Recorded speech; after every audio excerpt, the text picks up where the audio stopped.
McFarlane. Welcome to The Conversation with Al McFarlane. I'm glad to be here. I'm glad to have you along as well. Today is Wednesday, August 16th, 2023. The month is flying fast. State Fair is almost upon us. Funny weather, cool, stormy, now beautiful. Some weather variation promised and extreme heat promised for next week. So all you can say is enjoy it. This is Minnesota, and get all the warm weather we can for as long as we can. Well, as always, I want to thank you for connecting however you're connecting. We stream this program on 6 different platforms, I think, or 7 maybe. We are coming to you through the YouTube channel of the Black Press of America, Black Press USA. We're streaming to the YouTube channel of Inside News, Inside News NN. We also are streaming on 3 Facebook platforms, the Al McFarlane Facebook page, the Inside News Facebook page, and the Black Press USA Facebook page. Finally, we are live streaming to Twitter and live streaming to LinkedIn. And however you connect, we appreciate the connection. We love being with you. We want you to support this conversation. And the way you can support it is during the course of the show or afterwards, go over to the YouTube Inside News MN channel and subscribe, like, and share. Subscribe, like, and share at YouTube Inside News MN. We've got a great program, a good program, one that you'll enjoy. 3 great guests, important topics. But before we begin, we want to remind you that we're partnering with our friends over at Minnesota Department of Health. And we want to remind you that risk still exists around COVID-19. And so, it's simple. Let's just keep talking about following the COVID-19 protocols. That means washing your hands, staying aware, and prioritizing prevention. And the idea is that together we can create awareness, we can encourage testing, and help everyone stay healthy. So enjoy the show. Remember, get well, stay well, get healthy, be well. Okay, then let's get into today's program. And I want to begin by introducing and inviting my friend and colleague, Anika Robbins. First of all, Queen Sister Anika, how you doing? I'm well, sir. How are you? Always good, and better because I'm in contact with you, of course, all the time. So what's going on with you right now? What's happening? Everything, sir. This Well, is a let busy me say time. that you're the force behind the Anika Foundation. And really Yes, what I wanted to do in this conversation is take the time to explain and explore thank the you. value proposition, the mission, and the work of the foundation in a way that encourages other people to support and be aware. So let's start with that. Thank you so much. I appreciate it. The Anika Foundation is actually in the midst of and celebrating 15 years of service to the Twin Cities and the broader state of Minnesota. We mobilize, organize, and serve around our 3 core impact areas, which are civic engagement, economic empowerment, and health equity. And as you know, we've been able to do some work together, cross paths around the health equity work, but really excited to share some of the new initiatives or initiatives that have really grown and have taken flight, that we'd like to share today, and including even some things that we're hoping we can do with Insight News. But thank Oh, you. sure. Sure. Well, go ahead into it. Tell us what's on the All plate. right, thank you. Well, health disparities continue to impact the Black community and communities of color at large. You and I both are deeply engaged with Minnesota Department of Health's efforts to keep our community informed around the COVID-19 pandemic. I know they've removed that labeling of it, but we understand that there's a new variant, the Eris Mhm. variant, that is in the atmosphere. We understand from MDH and the CDC that there are new vaccines on the way, probably this fall. But the key message here is just to be mindful that we are not totally out of the clear when it comes to COVID-19. Mhm. And we especially like to stress the importance of our elders, those with pre-existing conditions such as heart disease, cancers, and so forth, that this increases your risk. And so you just want to make sure some of those protocols you mentioned earlier around, wearing masks. I myself have resumed wearing masks when I'm in large, I have as well. public spaces, particularly flights. So just making sure that we don't fall back on those, hand washing, maintaining your distance, and things like that. Um, and just being otherwise careful in practicing other healthy lifestyles such as diet and exercise. And I see you have Dr. Ahmed, and we'll be talking about sleep. And sleep is often under discussed, right? Like it's a factor with heart disease. And so I'm really excited to hear her part of the conversation. But at any rate, we are working with MDH's Eliminating Health Disparities initiative to launch, or rather expand on, our program Quality Life Minnesota. This is a vision that I've had for 10, 15 years to really amplify and energize our communities around health awareness, being excited about claiming our health and wellness, and believing that we deserve to live healthy lives, but also taking those critical steps to, make improved lifestyle changes, whether it's monitoring salt intake, diet. This campaign is taking a whole family approach. And so we're not just focusing on the men and the women and the children, we're focusing on the whole family. Unfortunately, the Black family is overrepresented when it comes to health disparities. Department of Health is focusing on STD and STI and HIV awareness, along with Ramsey County Health. Heart disease continues to disproportionately impact Black families. Same thing with breast cancer, and several others. And so it's really just about increasing our awareness, making those connections, helping community members make connections with healthcare providers in their communities. We know that sometimes finding someone who is compatible with you, who will dignify your experience, your clinical visits, is very important. And sometimes that's a barrier for people accessing quality health care. We know that many folks are uninsured or underinsured. And so our goal, as it's always been, over the span of my career and the organization, has just been able to be about making those connections and removing barriers so that community members can access the funds, the resources, and the support they need to make informed decisions. Well, I've got several questions that relate to all the things you've talked about. This is a great conversation, and congratulations and kudos to you for continuing to pioneer the promotion and creating awareness in our community, but also among those outside of our community who have not chosen to see us. And really believe that that our existence matters. So the first comment I have that you really are addressing, it goes back to when we created the Minnesota Multicultural Media Consortium back in 1980 something. It was at the beginning of the HIV/AIDS crisis, right? Remember the even though patient zero was somebody from London, the public disinformation campaign seated HIV and AIDS in Black people. That's right. And the mythology was Black people with eating green monkeys, right? And so denigration of Black culture, of Africa, the dehumanization of our people, and the institution didn't go full force to knock that down. And they let disinformation float about as if it had truth to it. And so we went to the health department saying, there's a problem here, because not only is the physical problem real, but the information environment around it encourages a certain toxicity that displaces the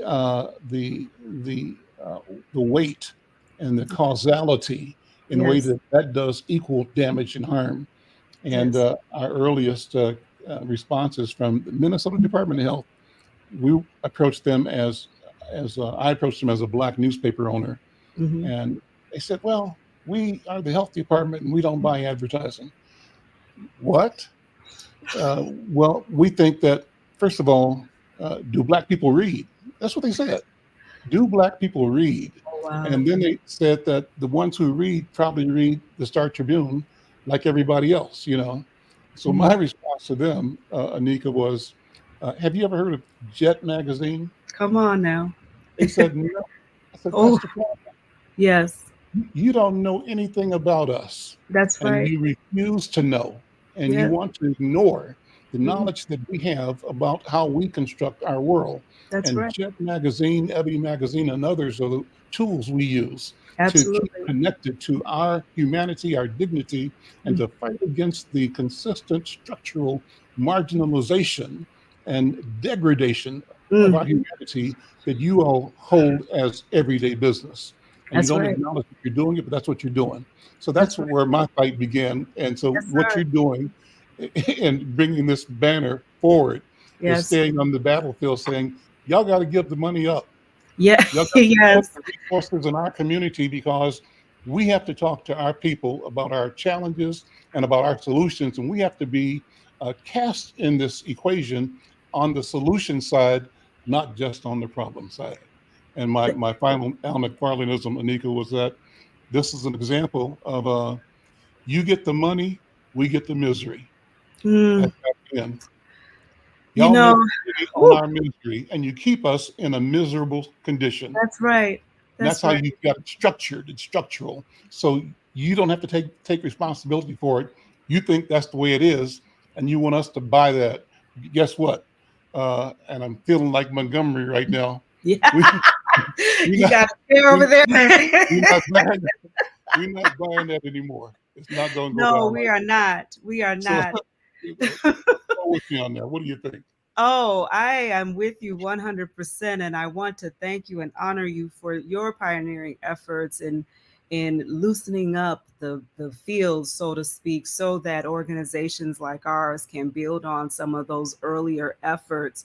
But even in our time, our 15 years of engaging in community and public entities, we present ourselves as cultural translators and Hmm. trusted messengers, Hmm. and we've done a lot of advising with Minnesota Department of Health, Minnesota Housing, and all of these agencies that, we have trusted spaces, Hmm. trusted media outlets. Yep. We do read, we consume information and, like and we everyone else, create. and everybody is not reading the strip, right? That's right. So, And most um, people are not. Most of our no, people are most not. people are not Yeah. across the spectrum, right? Yeah. So, but Black media is and always has been Yeah. powerful, along with Black churches and our Hmm. organizations. And Hmm. so, because we are relational people, and these are That's right. some of these are the ethos that we've operated on, even with our work around the census. It's like we have to talk. I mean, Al, I almost quoted you verbatim. We're so in alignment. I said, it takes for us to talk to us about the Hmm. issues that affect us. Hmm. Hmm. And so that has been our approach. We're partnering with organizations around the state that are Black serving in areas like Duluth and St. Cloud, Rochester and Mankato. But I want to highlight another critical point.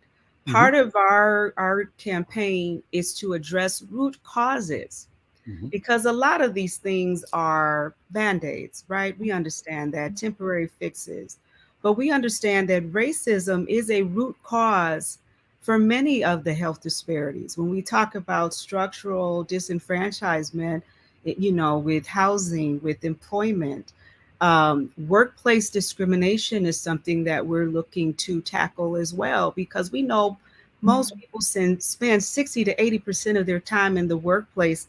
And while many believe that, the public safety and police accountability are the ground zero of race relations in America, but people are suffering every day, day in, day out on the job.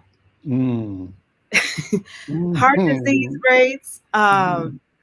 all of these cancers, the body Stress. is not Stress. designed to absorb the Mhm. stress. Mhm. And almost every health disparity has a root cause in stress, high Mhm. cortisol, you know, the heart disease, allergies. We're seeing an increase in anxiety. These are all these systems with the body. And I'm not a doctor. You probably dive in more with Dr. Ahmed, but all of these systems are interconnected. And when we have high toxicity exposure, high inflammation, our body is not designed to handle those things over long periods of time. And so it's one thing to, of course, we're hosting workshops and events and you know, doing things around breast cancer awareness and all that. But we really, if we're going to look at root causes of any of the socioeconomic disparities, then we need to really dive deep and have those conversations about how we can root out and hold workplaces, public entities accountable for the toxic work environments that many of our people are functioning under. And accountability, I think, Anika, has to do with being public, Yes. asking, what are the numbers? Give Yeah. me the data, and what's the history? Because uh, even in the philanthropy arena, Mhm. our organizations that were doing the legacy work were Yes. often confronted by the decision makers in the philanthropy side with questions like, what's the evidence that your proposal, your strategy will Right. work, Right. evidence based. And so we need to turn the table That's right. and ask Hennepin County, Mhm. ask the city of Minneapolis, ask the state of Mhm. Minnesota, each of the departments, Mhm. what's the evidence Right. that the solutions you have provided for the past 100 years have served our people? Right. Because the numbers are reflected in the disparity, and Yeah. you have failed. Yeah. And you failed consistently, and you've accepted that failure as the way things are. And so I That's think right. we've got to be ready to challenge not only ourselves for the things that we don't do right and Yeah. for being accountable, but we have to also feel the power to That's right. speak truth and to speak our expectations and to demand and to operate with the intent that what we seek is what is Yes. going to be. That's what I think. Anika, look, good to talk to you, my friend. Always, always. Thank you. My pleasure. More to come. More to come, and yeah, and any way that we can partner with you, obviously we want to. So let's just make all of that happen. Any particular events coming up that you want to tell people about? Our projects. We're planning our breast cancer awareness events right now. We do have some backpack giveaways that we've been doing. So we did some with Mr. Charles Caldwell last weekend. We are working with our team in St. Over Cloud. north at the mural, right? Yes, the Let's take healing a minute to talk stays. about that. I'm going to get Charles on the program pretty You soon, but what he's should. doing You is should. phenomenal. What was your experience, and what do you think about the idea? So we love Charles, right? He is Mhm. our Ernie Barnes, I think is the artist name from Good Mhm. Times, but just a prolific artist. And since he is there, he wanted to create this healing presence in Mhm. the rest of the community. So Mhm. he's posted at the parking lot where Walgreens used to be on West Broadway, directly across from the mural. And folks know that they can come and have conversation, food, resources, just family. And it's a family affair for the Caldwells. His daughter, Keisha Caldwell, is one of our healthcare ambassadors. What Mrs. Caldwell's doing, like the whole family. And that's what I believe that it's going to take is Mhm. all hands on deck, is people recognizing the need and showing up and just being present with love and resources. So we'll be doing more with them around blood pressure checks, distributing meals. They have other partners as well. But yeah, like it's really that time in our community to come together, and when we see the need, don't wait to be asked. I see Austene is offering support. So I mean, that's what it's going to take is for Mhm. recognize it, show up and do your part. And so just kudos to Charles Caldwell. Let me throw one thing out there. This is another saying that I got from my grandma. Yes. And she said, boy, mind your business. And I took that into adulthood, saying that one of my mantras is Yes. our health is our business. Our health is our business. And I mean that in the sense of the double entendre, right? I'm minding my business, but it's my business and I have a right, to pay attention. And so until we understand and follow and engage the revenue streams associated with health, Yes. we're Oh missing my the goodness. boat. Can I just quickly Go ahead. Yeah. infuse? Dr. Sam Myers did a study on this, the economic impact of Hmm. health disparities, right? Hmm. There's another brother that maybe we could partner to bring him to the Twin Cities when we really look at the deep historical impact of disparities on the economy, but Yeah. obviously on our health as well. So it goes deep and it will require more than just us, but we're definitely going to, we're going to stir the pot. Anika, thank you. Yes, sir. We'll see you later. Sounds good. Thank you for having Take me. care. Anika Robbins, the Anika Foundation. What a wonderful spirit, a wonderful story, and what wonderful work. And Anika, know that we're all behind you all the time, and keep it up. Let me bring in my next guest, another queen sister in the community, Sister Austene Van. Hey, Austene, how you doing? Hello, King. How are you? I am marvelous, marvelous, marvelous. Thank you for being here. Thank you for all of your work at Oh, Yellow Tree Theater. Thank you so thank you much. so much. Thank you Tell for me what's having me. going on. A lot is happening. And I'm so inspired by Anika. She's been Mhm. my hero for a number of years.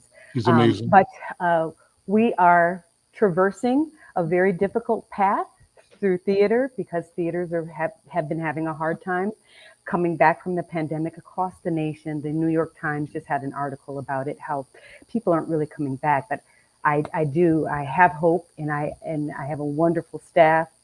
We have a wonderful season coming up, starting off with Agatha Christie and a fun Christmas show, and then Toil and Trouble by Lauren Gunderson, and then a show that I wrote about Josephine Baker, which will Mm. be our last show, and that will be co-produced with my other theater company, New Dawn Theater.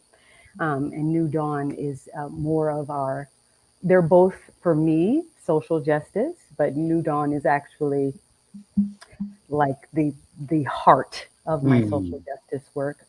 And me coming from Penumbra Theater, that's what I know to do.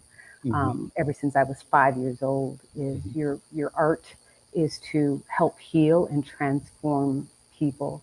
I'm Mhm. out there at Yellow Tree, which has been historically a theater that was founded by and run by a beautiful couple, Jason and Jessica.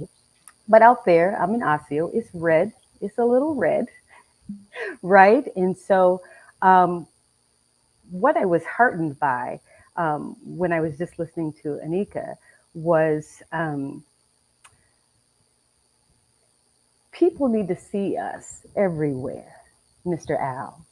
And what I'm experiencing, and wonder if I was sheltered by penumbra. I'm saying that because doing social justice work, growing up in penumbra, there's a certain amount of security that you have when doing your work, right? You've got your members and your leaders on the front side and behind you. I'm out at Yellow Tree not just because I love theater or I want to lead some things, but for the sake of integration. Part of the reason why people have fear about us, right? About people of color, period, is because they don't know us, and that was a key word when I was listening to Anika is ignorance. Lou Bellamy said to me one time when I was so excited to tell him I was directing. It was either, I think, at the Ordway, and I said, I think I'm the first to direct on their main stage and their McKnight stage when they had the McKnight stage. And what Lou said to me was, Austene, that's not really a badge of honor. I should do my Lou impression. Austene. Um, we should be seen everywhere. It should be commonplace to see people of color everywhere. But I was the first Black female to direct on their main stage and their McKnight stage. I'm sometimes the first Black female something or other to direct here and there. And I'm out there for as long as I can be out there so people see us, and it should become normal. It should be normalized. Mr. Al, there are only about 7 BIPOC leaders in theater in Minnesota, but there are 300 theaters. And what I'm going to be very frank and open and vulnerable. What I've experienced, or what I'm experiencing out there is people who are uncertain of who we are, what we do, and where I come from. As a matter of fact, there's some businesses near me, very, very, very near where I work. And we were talking about, and Anika was talking about stress in the workplace, especially for people of color. So very near me was a display. You're not going to believe this because you probably haven't seen this for a long time. A display case in this shop, glass display case of a pickaninny, Sambo, Jimbo, Mammies, all these things, just 3 doors down from me. And my team went there just to say, hi, everybody. Hello, we're Yellow Tree. We've been working so hard. We haven't been able to say hi because there's only, we're a staff of like 3.5. So we do a lot of work, and we were just so excited, and our jaws dropped. 50% of my staff is BIPOC, 50% of my board, over 50% of my board is now BIPOC. So we're looking at this display case and couldn't believe it. That's where we are. What neighborhood? We're in Osseo. Okay. We're in Osseo, and I'm thinking we just have been transported back to 18 something, right? But this is where we are, and this is how we need to serve for a time, because this is the place that needs to see us. It's not comfortable all the time. There are a lot of folks, though. We're experiencing an expansion of our audience, because who we have on stage are award-winning folks, right? We got Janicia and Thomasina and T. Michael and John Catron and George Keller and Bill McFarlane and all these folks, right? Yeah. So that means a different audience is coming, which means integration, which means people are going to rub elbows with other folks.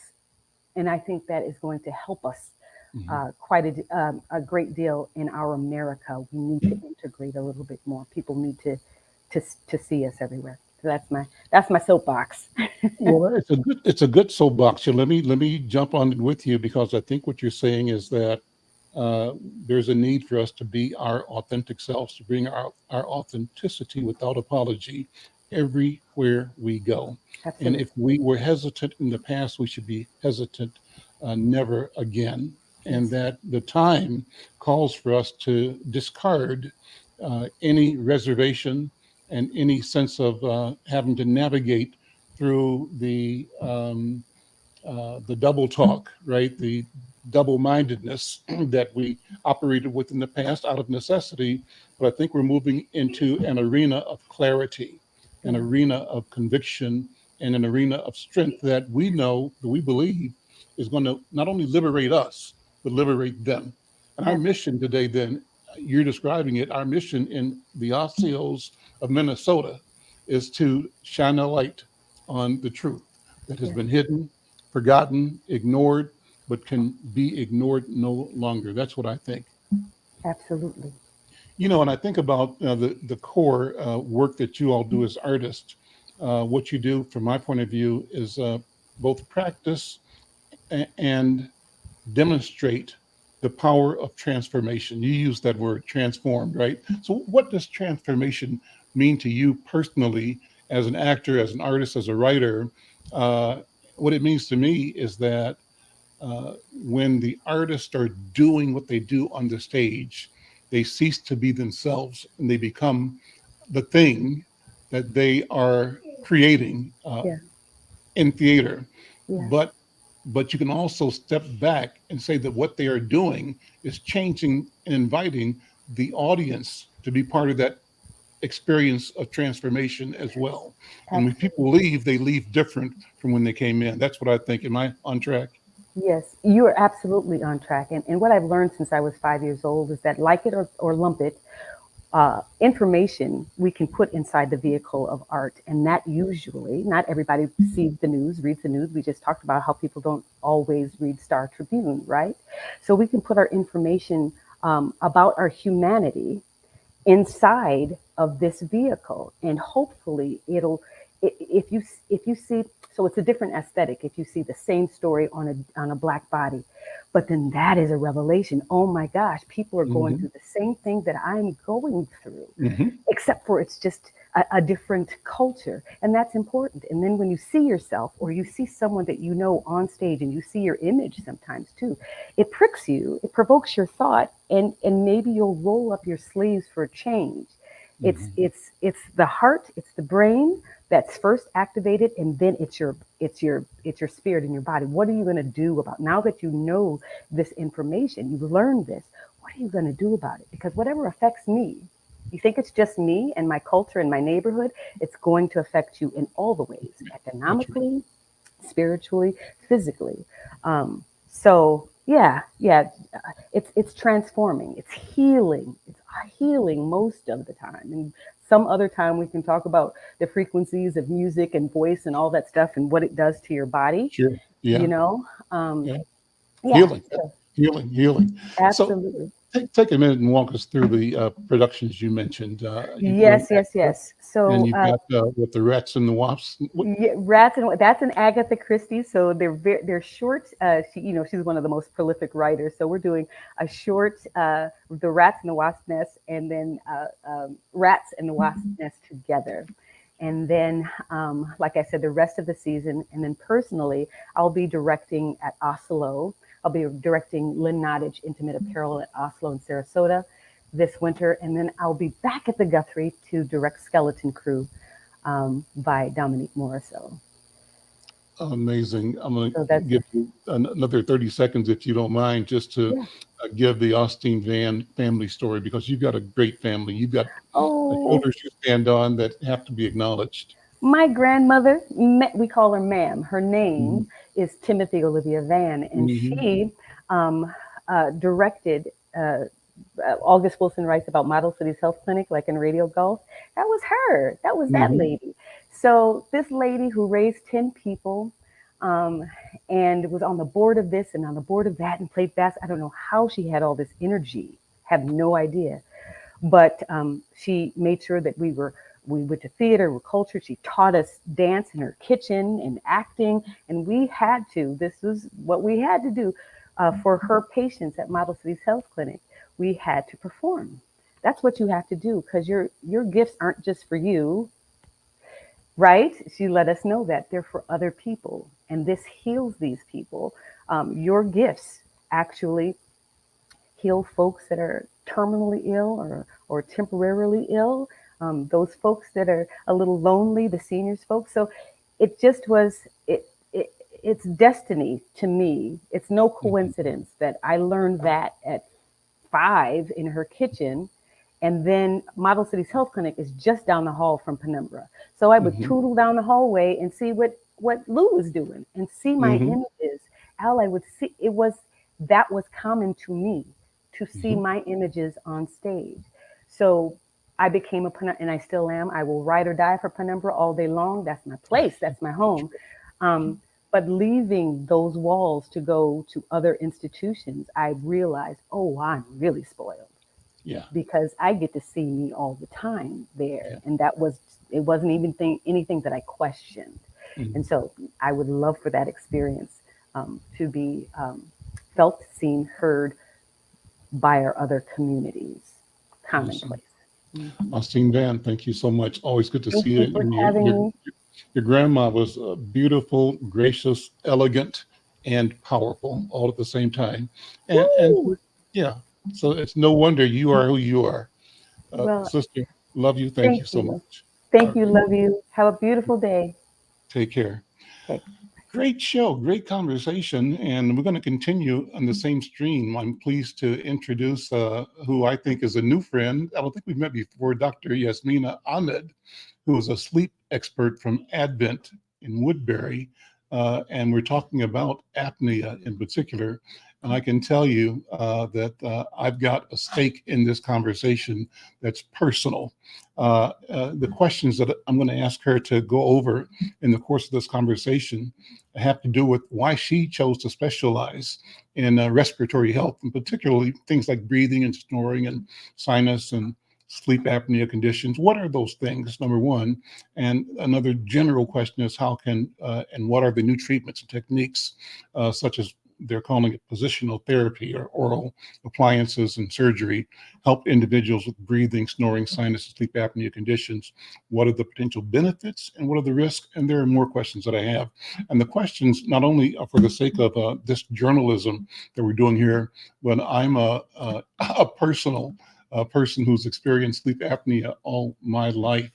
And I'm so glad for the help, for the doctors, for the science, and for the tools that are available now, because I can tell you it's changed my life and probably given me life. And I'll talk about that during the course of this interview. But Dr. Ahmed, good afternoon. Welcome to the conversation with Al McFarlane. How are you?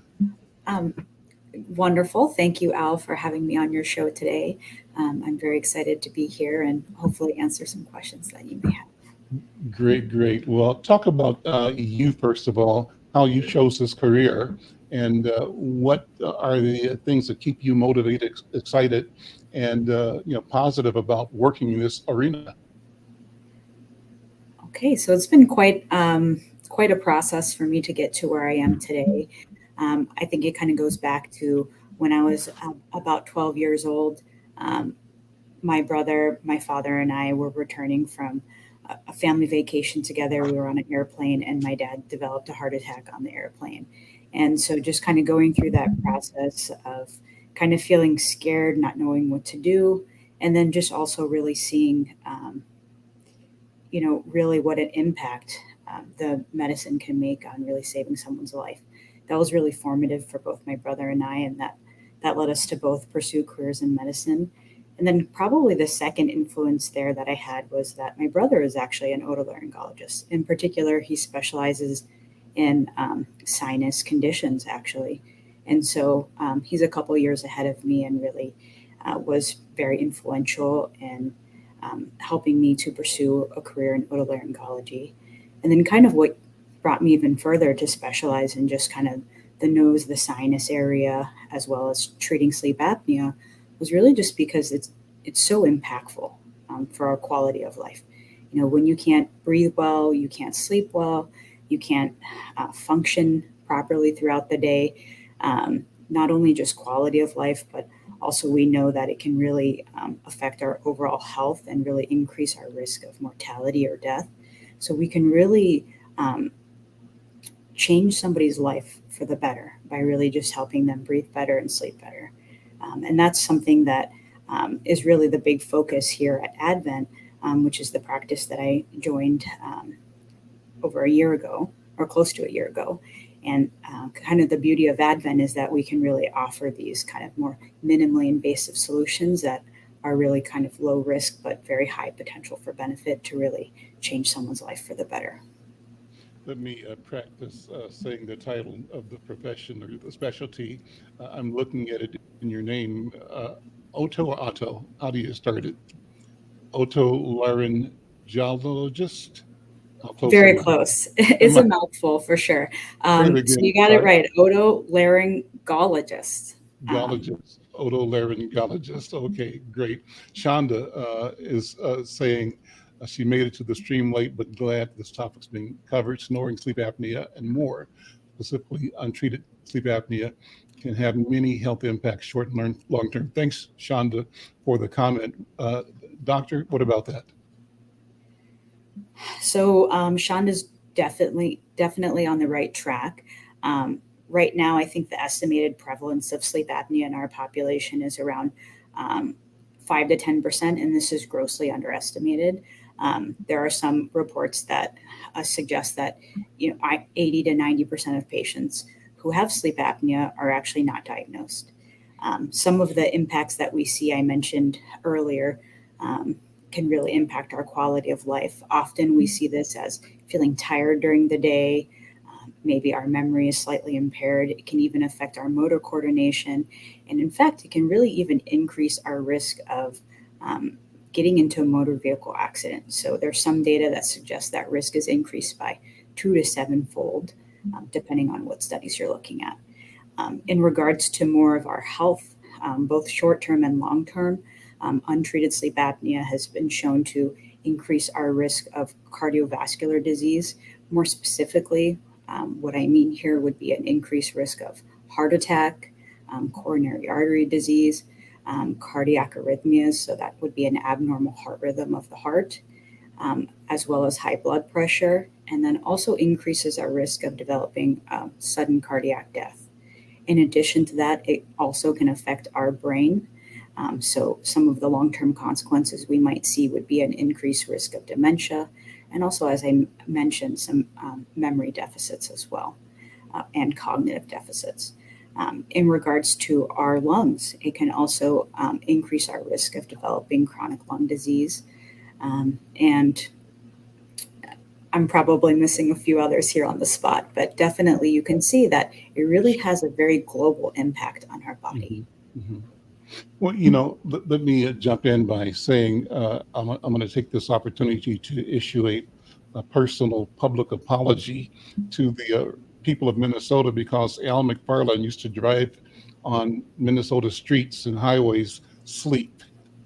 And I was asleep because I refused to go check out why I was sleeping all day everywhere. I'd be in conversations with individuals, I'd nod off. I'd be in the middle of a sentence, nod off.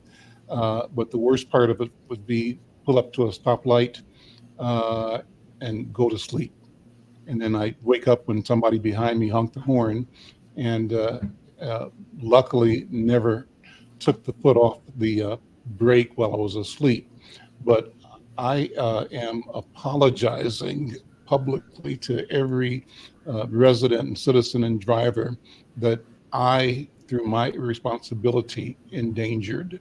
And that's how important this is. This is a confession, but I think it's one that I'm willing to and need to make for my own healing and accountability. And so because of that, and because of the difference in my life with the CPAP machine, that's the therapy that I've been able to get like 20 years now. I am alert.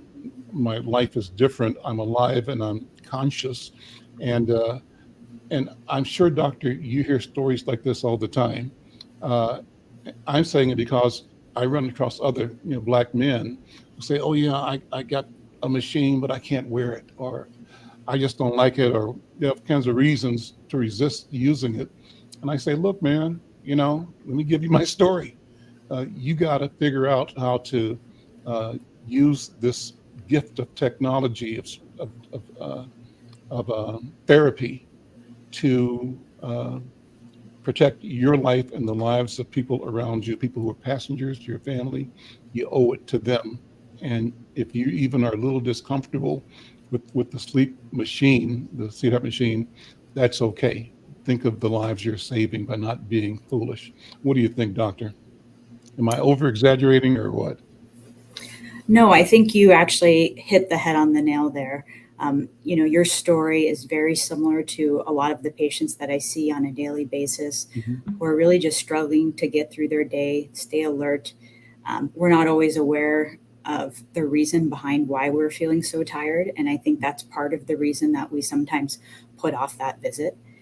And then sometimes what can happen too is that when we actually make it to the doctor and we start telling them about our problems, sometimes patients will commonly express to us that they felt dismissed in the past. So really, I think it's very important that once you start recognizing that you are having these symptoms of feeling tired during the day, maybe even having some snoring, other people have started to express concerns about your sleep quality at nighttime, I think that's really the time to kind of get yourself to the doctor, get evaluated for sleep apnea so we can start treating and get you feeling better and being safer. In regards to what you mentioned about how sometimes there can be that resistance to using CPAP, that is probably one of the most common things that we actually hear at Advent. And I think a lot of our patient base is actually patients who are trying to seek some kind of alternative to CPAP, or really just trying to strategize with us about how can we make that CPAP a more comfortable experience for them. Oftentimes what patients are maybe not aware of is that, often sleep apnea and nasal obstruction or difficulty breathing through your nose can often go hand in hand. And that can actually be a big barrier to why patients are not able to comfortably use that CPAP at nighttime. And so that's one of the things that we definitely evaluate our patients for. Actually, kind of the term that our CO coined is kind of the breathing triangle. And what that really gets at is focusing on the fact that we have 2 nostrils and 1 mouth, and that's kind of forms the opening of our airway. So we want to make sure that both of those are widely patent and open, because that's going to give us the best chance to really optimize our success at treating our sleep apnea more effectively. So, I know I'm a snorer, and even with the CPAP machine, it reduces it sometimes. Sometimes I still snore because I have to get kicked in the back or shoved overnight several times to make sure I've got my apparatus properly. But sometimes it moves, twisting and turning at night, and so talk about snoring, why it happens, and why it's important to try to address it, not only for the individual, but also for the people that you're sleeping with, person you're sleeping with, what your medical or situation does to inconvenience somebody else. How big an issue is that? So that's also something that we really commonly see. We sometimes refer to that as sleep divorce, because our snoring has become so loud that that we have to sleep in a separate room from our partners. So this is definitely a big problem for both the patient and the patient's partner. Snoring and sleep apnea are pretty intimately related, but I'd kind of like to separate the two for a moment here. So when I think about sleep apnea, I'm thinking about our airways collapsing when we sleep at nighttime. And so there's typically almost a complete closure or a partial closure that's resulting in us not getting enough oxygen to our tissues at nighttime. Snoring is similarly related in that our airways are narrowed, and that's then causing our airflow in our throat and our nose to be more turbulent. Often it results from the palate, which is in the back of our mouth, kind of vibrating, and that sound is often what we perceive as snoring. So kind of one of the goals that we have when we're trying to address snoring and sleep apnea is that we really want to get that airway to be as open as possible. It's often we have to address it from multiple angles. So something we haven't yet discussed would be kind of making sure that we're treating obesity if we identify it, because that results in increased fat deposition in our neck and our soft tissues in our neck. And so that can certainly contribute to airway narrowing, and that can make a huge impact if patients are able to lose and commit to that. What is it that contributes to that? Obesity can contribute to, right, exactly, that increased fat deposition in our neck. And then also procedures that open up the nose. So, a lot of what we do is kind of reducing the turbinates, which are the major nasal obstructors of the nose. We also identify some other areas if, we see that the septum is involved, or if there are polyps or untreated sinus disease, we'll definitely be very aggressive about that. And then when we're looking at the mouth, there are really several options. You kind of alluded to one of those earlier today, which would really be an oral appliance. Kind of the thought process there is that that's something that you wear on your upper and your lower teeth, and it really pulls out that lower jaw.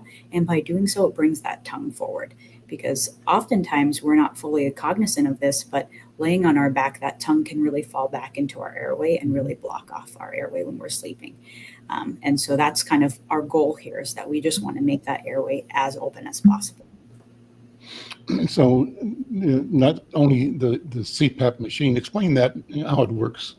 people that don't know, and explain it in a way that encourages people who have it but are hesitant to use it to be more comfortable and more committed to that therapy.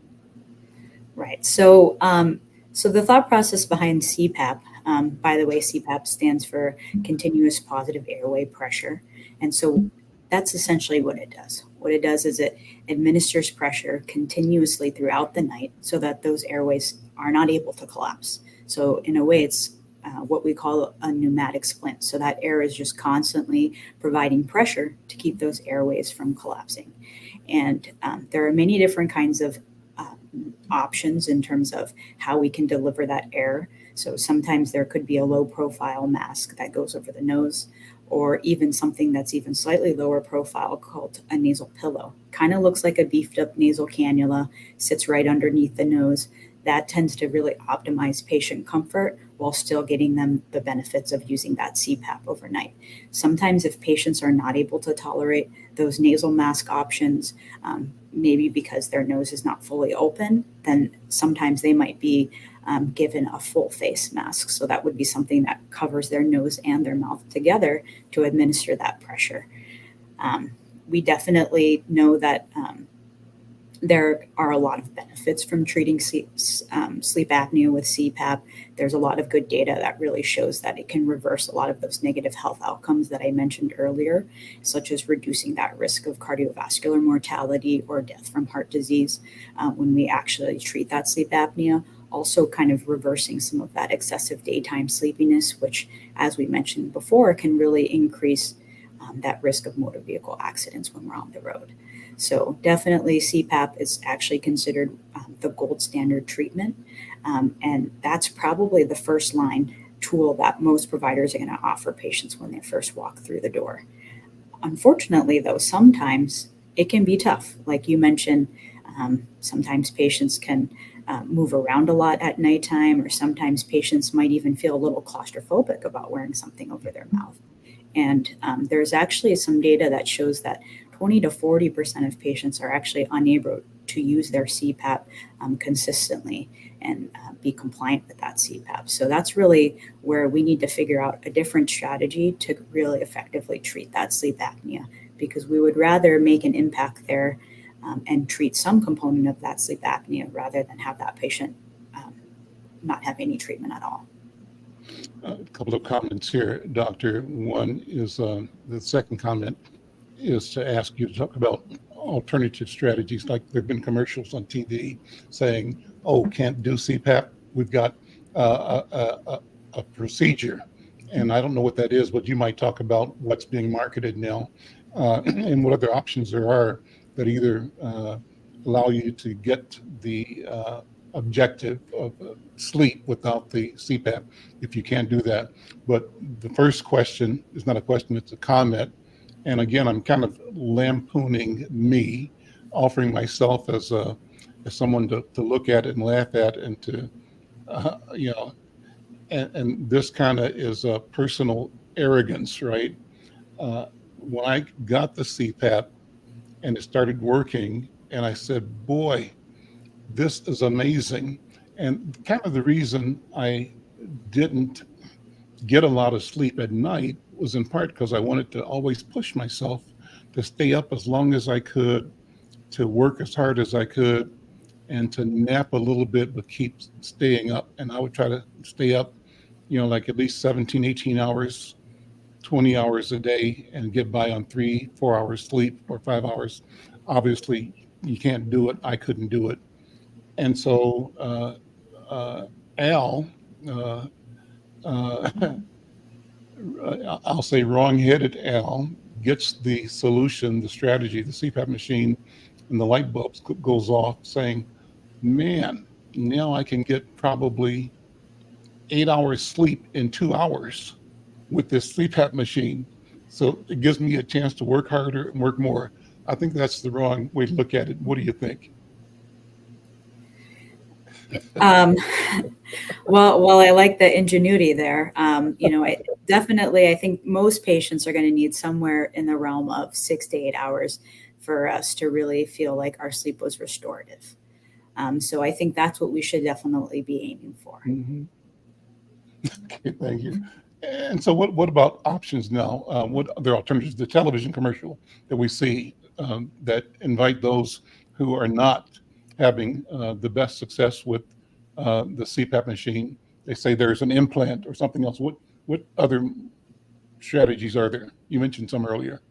Okay, so I can kind of tell you maybe a little bit more about what we do at my practice in Sure. particular, and then we could Mhm. talk about some other procedures that are maybe more commonly pursued outside of Mhm. my practice. So, kind of at Advent, what we do is first we need to kind of determine how severe that sleep apnea is. So, typically, we actually will um, try to accommodate a home sleep study so that really improves patients' comfort. Often, it's a device that they wear on their finger for a couple of nights. That data gets sent back to us, and then we can stratify that patient based off of the severity of their sleep apnea. And that's what really helps determine our treatment options. So typically, they're stratified into 3 different categories: mild, moderate, or severe. And then we also do a pretty comprehensive evaluation to identify any potential areas that are narrowed or obstructed, and we try to maximize that opening as much as possible. A lot of what we really specialize in is really optimizing that nasal breathing first. So, kind of the 2 nostril component of the breathing triangle, trying to open that as wide as possible.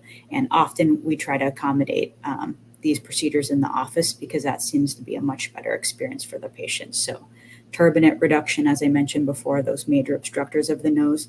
There's an analogous structure on the septum that swells just like the turbinates do. It's called the nasal swell body. We'll often treat that as well. And then any sinus disease as well. Often we offer balloon sinuplasty to kind of make sure those sinuses are really widely patent, and then treating any polyps that could be blocking the nose as well. And then after that, we would typically treat any residual sleep apnea. If the patient is a good candidate for an oral appliance, that's where we would start first. So that's that special mouth guard that's going to bring that tongue more forward when we're asleep at nighttime to help keep that airway open. And then typically what we'll do after that is that we'll also offer a repeat sleep study with that device in place to make sure that sleep apnea is fully treated.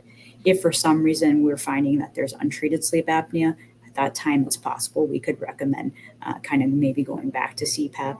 Sometimes there are other surgical options available, as you kind of asked about. Inspire is definitely a great option, although the selection criteria are pretty narrow for that. What that is that's almost like a pacemaker for the tongue. So there's a lead that's implanted in the chest that really senses when we're trying to take a breath when we go to sleep at nighttime. So every time we breathe in, it activates that device to make our tongue protrude forward. And so that can be a suitable option if you happen to qualify for that device. And then there are certain other procedures that are really aimed at just trying to address obstructive areas in the mouth. So sometimes we might even try to shrink the tongue a little bit. We might try to move the mouth and the tongue a little bit more forward. We also try to target the palate area, which I said is often associated with snoring, vibrating, and so we might try to shrink that structure as well or tighten that structure up. Something called the uvulo-palatopharyngeal. We're out of time. Listen, this is a great conversation. I could listen. So I'm learning so much. Thank you so much, Dr. Yasmina Ahmed at Advent. Thank you for being here. And how do people reach you? What's your web address so people can follow up with you directly? Oh, wonderful. Yeah, so people can find us at adventnose.com. It can be spelled KNOWS or NSOE. Thank you so much. Thank you Take so care. much. All right. I'm Al McFarlane. Thank you for being here. We'll see you next time.